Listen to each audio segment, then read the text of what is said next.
헌정사상 두 번째로 현직 대통령의 탄핵 소추안이 국회에서 가결됐습니다. 박 대통령은 헌법재판소 선고까지 권한이 정지됐고 황교안 권한대행 체제로 전환됐습니다. 탄핵 이후 전국 수습과 주도권 확보를 위해 치열한 수싸움을 벌일 정치권 이야기 자세히 나눠보도록 하겠습니다.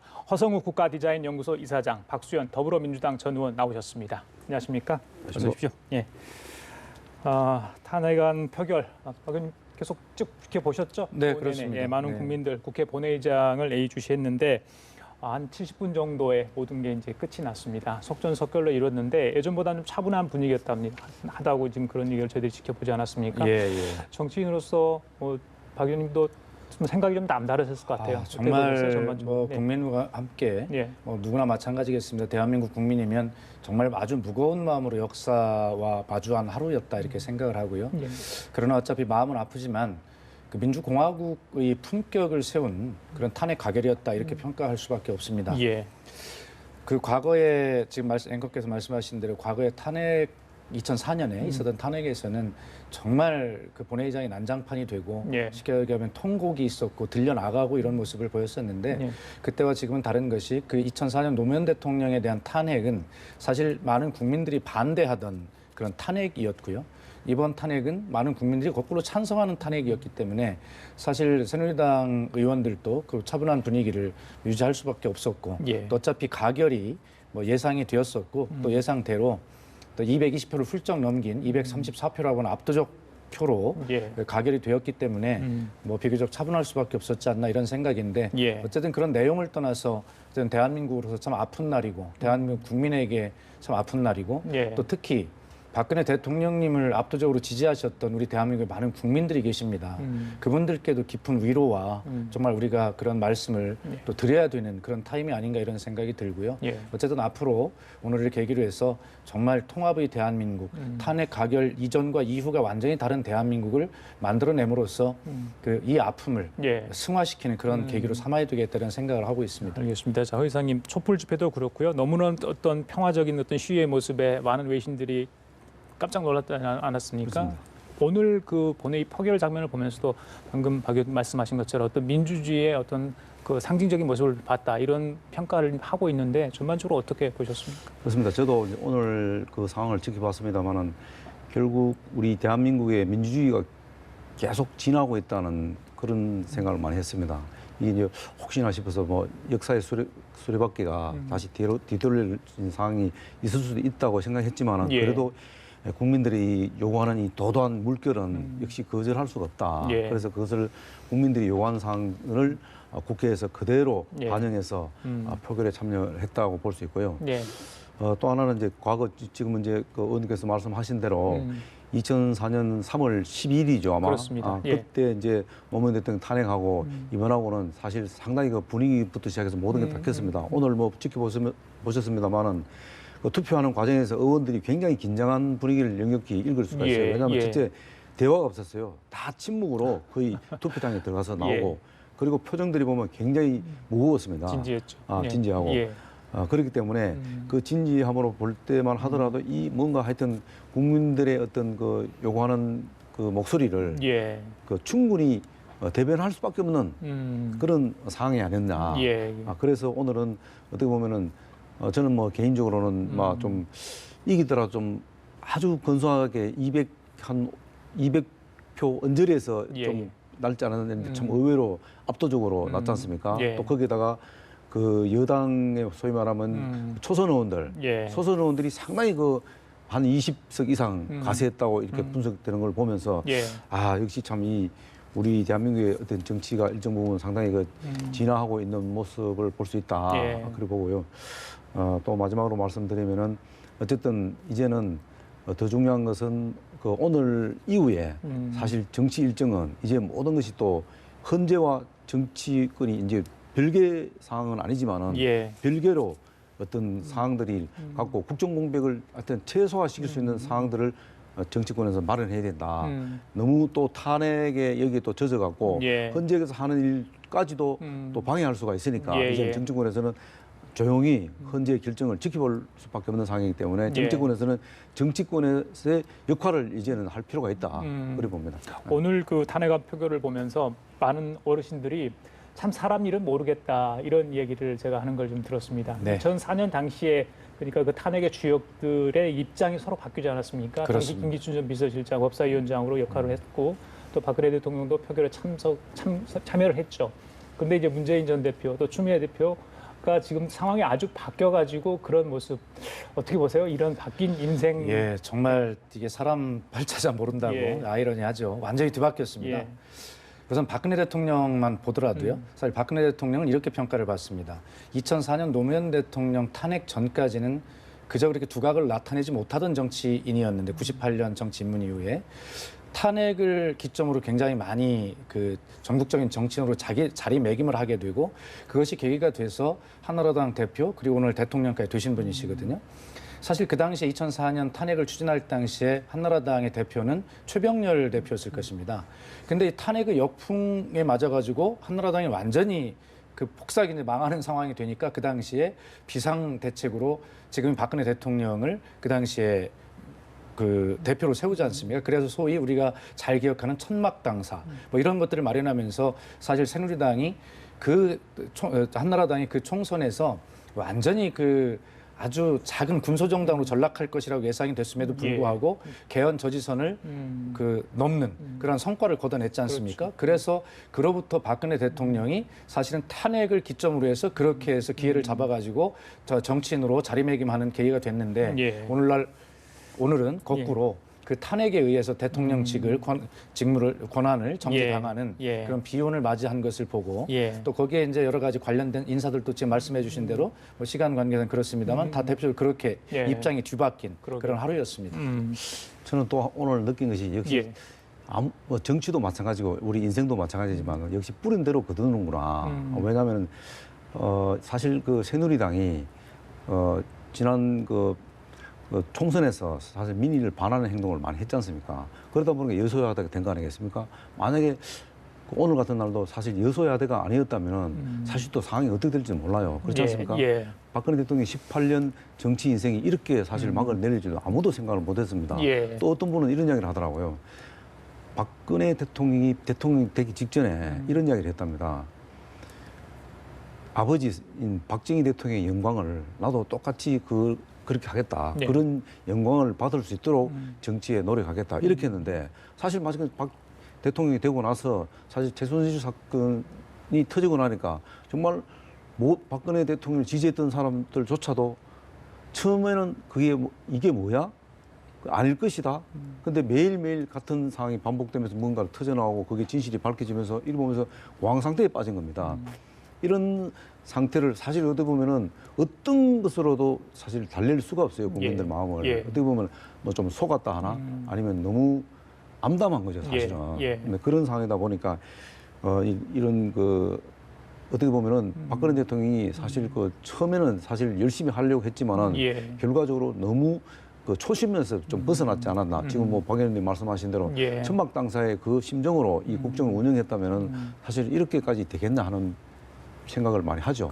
탄핵 표결 직후인 오후 5시에 박 대통령이 국무위원 간담회를 개최를 했습니다. 약간의 약식 국무회의였는데 굉장히 담담했지만 그 목소리에는 여러 가지를 저희들이 읽을 수 있었거든요. 눈물을 비치기도 했다 이런 얘기가 청와대에서 들리기도 했는데 탄핵 심판까지 가서 끝까지 가겠다는 의정을 충분히 읽을 수 있었습니다.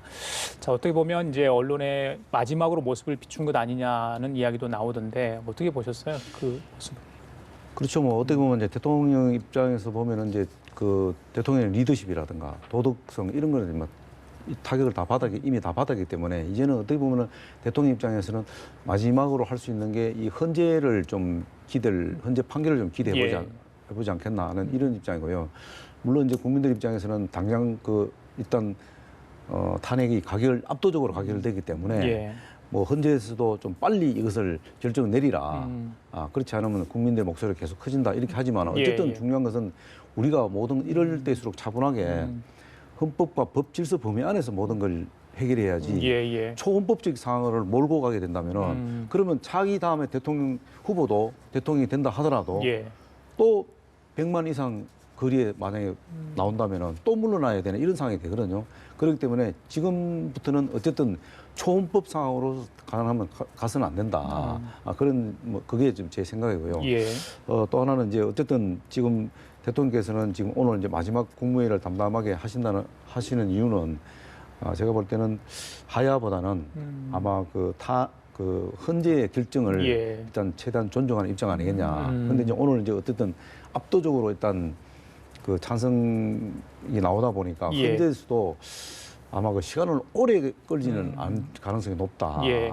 물론 이제 헌재 심판 자체도 어떻게 보면 이제 재판하고 마찬가지다 보니까 예. 어쨌든 지난 2004년도 그 탄핵하고 지금 탄핵은 그 당시는 노무현 대통령이 그 선거법 위반이나 이런 걸 본인이 다 시인을 했습니다. 예. 지금 같은 경우는 박근혜 대통령이 시인한 게 하나도 없습니다. 예. 그러면 그거는 또 사실관계를 따져봐야 하는 입장이다 보니까 어쨌든 법리적으로 그 끼워 맞춰야 할 퍼즐들이 너무 많아요 지금은. 그러다 보니까 일정 부분 시간은 걸리지만은 예. 그래도 우리가 뭐 예상했던 6개월 지금 180일이지 않습니까? 6개월 기간을 꽉 채우느냐 하는 부분인데 꽉 채우지는 않지 않겠나. 저는 뭐 그렇게 좀 보고 있습니다. 그래요.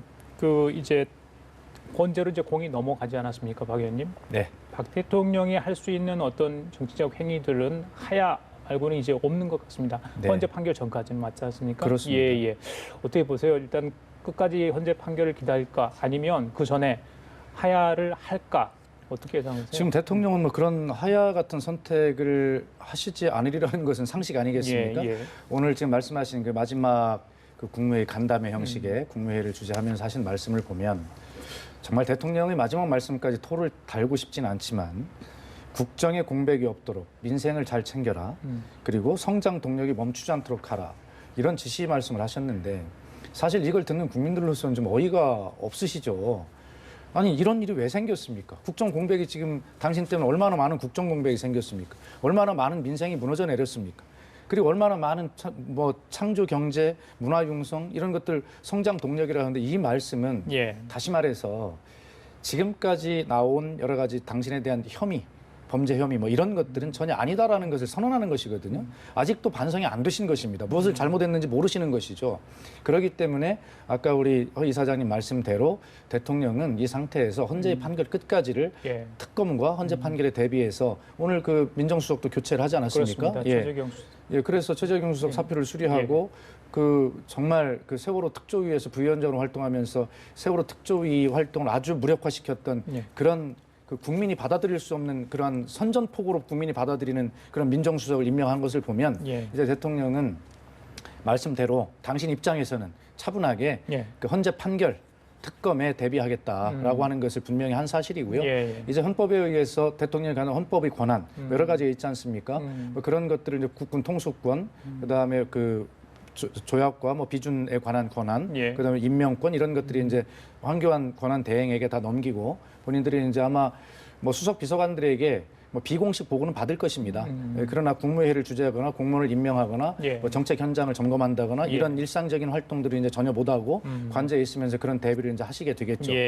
알겠습니다. 자, 최재경 민정수석 사표 수리하고 조대한 변호사를 이제 새 민정수석으로 임명을 했죠. 방금 말씀하신 것처럼 그 세월호 특조위의 부위원장을 했었죠. 그 여당목으로 추천이 됐던 사람이죠. 그렇습니다. 맞습니다. 자, 그 허 이사장님. 좀 찬성표 얘기를 좀 하고 가야 될 것 같습니다. 많은 분들이 의외였다 이런 얘기를 합니다. 숫자의 정치학 오늘처럼 그런 의미를 부여하지 않을 수 없는 날이 부여를 좀 해야 될 것 같은데 234표 아니겠습니까? 그렇습니다. 새누리당에서 이탈표가 62표 나왔다. 뭐 이렇게 이제 추정을 저희들이 하고 있습니다만 어떻게 보셨어요? 사실 오늘 같은 경우는 정치 공학이 사실 필요 없는 날이에요. 그냥 그 민심 그대로 받아들이는 입장이다. 왜냐하면 아까도 제가 말씀드렸습니다만은 가장 중요한 것은 그 새누리당의 초선 의원들. 사실 초선 의원들은 거의 뭐 친박에 의해서 만들어진 사람들이라고 봐야 되겠죠, 그죠? 그런 그 소위 말하는 친박들의 내부에서 반란이 일어나고 또 가결에 동조를 했다. 이것은 뭐냐면은 어떻게 보면은 뭐 본인들 국회의원 개개인은 헌법기관으로서 본인의 의사결정에 맡기겠지만은 결국 본인이 다음에 국회의원 한 번 더 되느냐 안 되느냐 그거 관계를 떠났다는 거죠. 이 국민들이 요구하는 이 물결을 거부했을 때는 본인들이 살아남을 길이 없다고 판단했겠죠. 그런데 이거는 뭐 박근혜 대통령을 도왔기 때문에 또 도움을 받았기 때문에 내가 박근혜 대통령을 도와줘야 되겠다.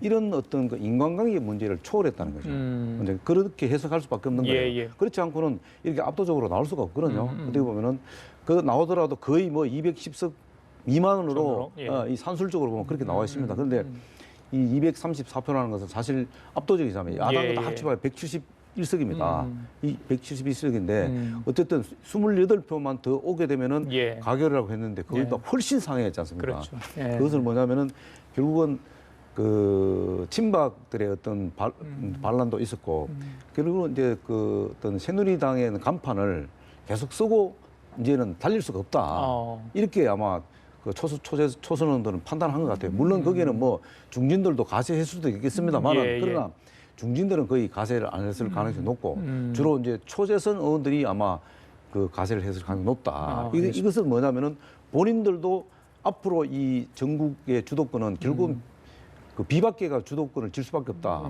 그러면 살아나려면 결국 비박계와 함께 손을 잡고 갈 수밖에 없다. 왜냐하면 친박계에 계속 있으고는 다음을 보장할 수 없다는 거죠. 왜냐하면 그러다 보면은 이제는 어떻게 보면은 대통령은 대통령이고 당은 당이다. 어차피 이제 좀 있으면 뭐 대통령이 사실은 어떻게 보면 당을 탈당해야 할 상황에서도 그 타이밍을 놓쳤지 않습니까? 이제는 뭐 탈당하고 자시고 할 상황도 아니기 때문에 또 뭐 탈당 의미가 없는 거죠. 어떻게 보면 그러다 보니까 아마 그런 그 친박 소위 말하면 뭐 친박에서도 중도에 있는 친박들이 상당히 많이 움직였다고 봐야 되겠죠. 그것은 뭐 어떻게 보면은 그 야당의 요구도 있었지만은 이런 국민들의 어떤 그 요구사항, 민심이 어디 있는지를 정확하게 읽었다고 봐야 되겠죠. 그런 측면에서 보면은 굉장히 이번 그 압도적인 죄송합니다.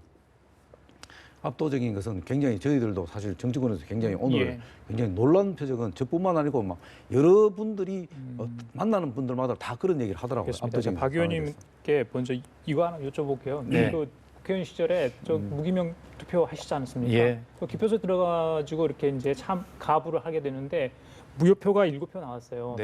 사전에 설명 받지 않습니까? 이게 굉장히 중요한 그 한 표 행사 아니겠어요? 이게 지금 기권표가 2표인데 무효표가 7표 굉장히 많은 거 아닙니까? 지금 제가 허 이사장님 말씀 뒤에 바로 그 설명을 좀 보충해 드리려고 좀 그랬는데 설명 좀 해주시죠. 이게 지금 국회의원들이 사실 뭐 대한민국에서 제일 똑똑하다는 사람들 모아놓은 집단인데 거기서 투표할 줄 몰라서 기권과 무효가 나오겠습니까? 이게 그 가 234, 부 56이지만 그리고 무효 7, 기권 2지 않습니까? 이 무효 7과 기권 2는 사실은 친박 중에 사실은 대놓고 할 수가 없으니까 이런 형태로 표출을 한 것입니다. 대개 이렇게 합니다. 그래서 사실은 보면 이 9표를 더하면 가표가 243표나 되는 엄청난 수라는 걸 의미하게 되는 것입니다. 그래서 이게 뭐 지금 허 이사장님 잘 설명을 해주셨습니다만 앞으로 이 전국의 운영과 관련해서 굉장히 깊은 여러 가지 의미를 갖는데 우선 새누리당 내부는 이런 엄청난 표 차이 때문에 비박계가 완전히 장악을 하면서 이제 친박은 스스로 좀 몰락해가는 패족이라는 표현도 씁니다만은 뭐 그렇게 해서 비박이 그렇게 해서 새누리당을 새로 해체 수준의 그런 어떤 그 혁신을 이뤄내는 그런 주도 세력으로 등장을 하게 될 것이고요. 정치권 전체로 보면 야권이 전국 주도권을 확실하게 쥐게 됐다라는 것을 의미하게 됩니다. 또 아까 이사님도 말씀 중에 계셨습니다만 헌법재판소도 사실 이런 압도적 가결에 대해서 굉장히 그 판결에 탄핵 결정의 시간을 빨리 당길 밖에 없는 그런 압박을 받게 될 것이고요.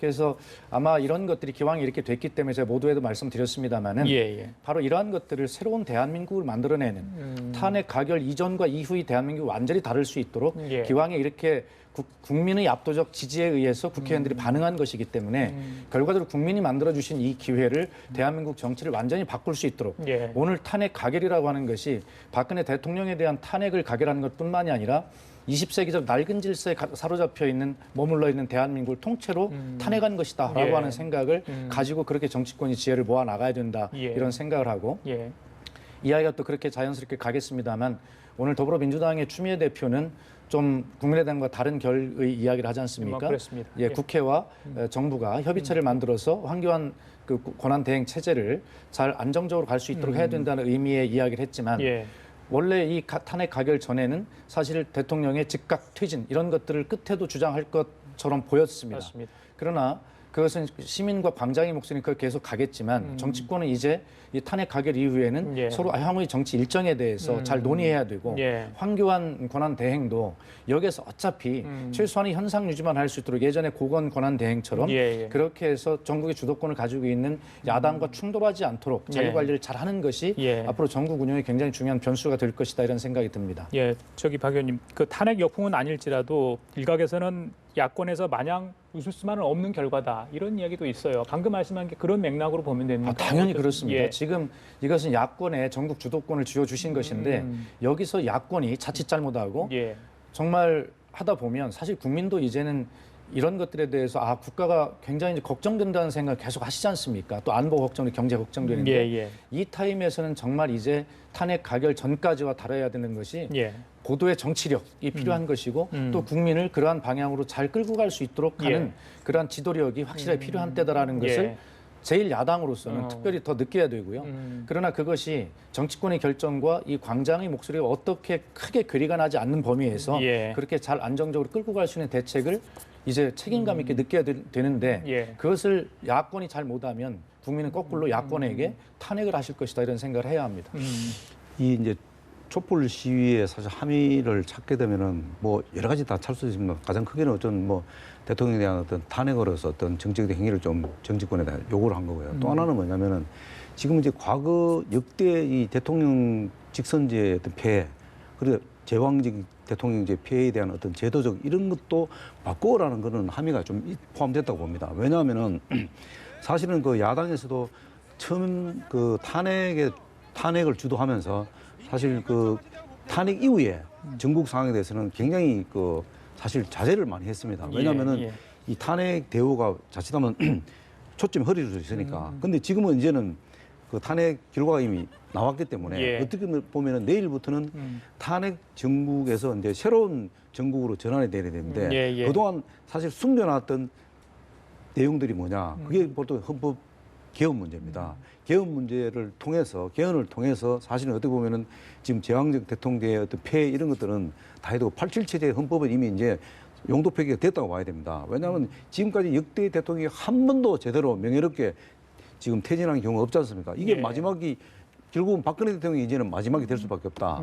더 이상 이 대통령 직선제에 대한 피해는 봐서는 안 된다는 거죠. 그건 뭐냐? 결국은 빨리 이제는 야당도 사실 이제는 국민들이 다시 7차, 8차, 9차 일단 촛불 시위에서는 하야 소리가 반드시 하게 돼 있습니다. 또 할 수 있습니다. 그러나 정치권 국민들이 하야하는 거고 정치권은 그 하야의 목소리를 빨리 정치권에서 어떻게 성화시킬 거냐 하는 부분이거든요. 그러면 뭐로 성화시킬 거냐?